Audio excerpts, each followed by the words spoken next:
nouveau film de Nicolas Bedos qui sort aujourd'hui. Exactement, il s'appelle La Belle Époque. Et oui, on peut le dire, quand c'est bien, on le dit. Quand c'est très bien, on le redit. C'est un film absolument magistral, j'ai adoré. C'est un coup de cœur, voilà, je l'assume. Si je vous demande autour de la table, à quelle époque de votre vie aimeriez-vous revivre? Que me répondez-vous? La matinale. Jean-Michel l'a dit tout à l'heure. L'enfance de François-Xavier Pietri. Christophe. Je réfléchis encore. Vous réfléchissez, d'accord. Cette vaste J'ai pas envie question. de revivre le passé, moi. C'est bien. Mais c'est pas mal. Le meilleur est à venir. Faut jamais oublier. Exactement. Alors, vaste question. Et cette question, cette légère notion de nostalgie, de temps qui passe, évidemment du grand amour aussi, ce sont les questions du film de Nicolas Bedos, avec un casting fantastique. Daniel Auteuil, Fanny Ardant, Guillaume Canet, Doria Tillier. L'histoire, Victor a 60 ans, il vit avec Marianne depuis 40 ans. Ça ne va plus trop, évidemment, un peu de routine. Il va rencontrer Antoine, un homme d'affaires réalisateur qui propose une nouvelle activité. Écoutez bien, il propose à ses clients de se replonger dans l'époque de son choix avec tout le décor, les mêmes personnages interprétés par des acteurs, le même univers. Et Victor va choisir l'époque où il a rencontré l'amour de sa vie. On regarde la bande-annonce.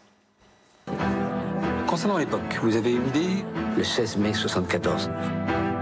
Ce jour-là, j'ai rencontré une personne que j'aimais beaucoup. Je dirais que vous êtes né à Grenoble, non? Et vous me connaissez très bien. Ah, si vous saviez. Bien. Allez, viens, baisse un peu la lumière. Et vous?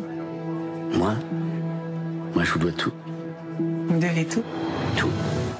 Alors c'est assez vertigineux parce que vous passez d'une époque à l'autre en étant toujours dans le présent. Bref, avec David Virac, nous avons rencontré Nicolas Bedos et Daniel Auteuil. Et nous avons posé cette question de la nostalgie. C'est Nicolas Bedos qui me répond. Regardez.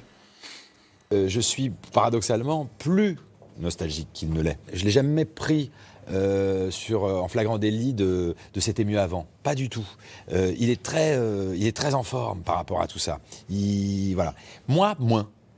Donc c'est vrai que là, pour le coup, c'est une partie du film qui est très à charge contre l'époque. Parce que c'est vrai que ça m'énerve. Il y a une annihilation totale des échanges, on le sait. Même des mecs de 17 ans aujourd'hui sont en train de se couper parfois de certaines plateformes, tellement ils ont l'impression que les années passent dans le virtuel, dans le pas vrai. Voilà une petite critique de l'époque. Alors Daniel Auteuil ne répond pas parce que lui, grâce à ce film, il vit encore finalement sa jeunesse une nouvelle fois, évidemment. Alors il est question d'amour, comme je vous le disais. J'ai posé la question à Daniel Auteuil, puisqu'il s'est toujours considéré dans la vie comme un grand sentimental. Est-ce que ça a changé avec le temps? Voici sa réponse. La grande joie pour moi de jouer ce rôle dans ce film, c'est que je pensais que plus jamais j'allais jouer une histoire d'amour, enfin une histoire d'amour qui pourrait être crédible. Pourquoi je suis si à l'aise et pourquoi ce rôle me va si bien, c'est que j'ai pas eu à aller chercher à composer quoi que ce soit. J'ai juste eu à donner ce que j'avais, quoi. Voilà. Voilà, toujours un grand sentimental, Daniel Auteuil, pardon, mais même Nicolas Bedos aussi. La Belle Époque, ça sort aujourd'hui au cinéma et on se rappelle de la standing ovation qu'ils avaient reçue au Festival de Cannes, toute l'équipe. Deuxième film pour Nicolas Bedos après Monsieur et Madame Adelman, qui était déjà très bien. Ah oui, c'est vrai.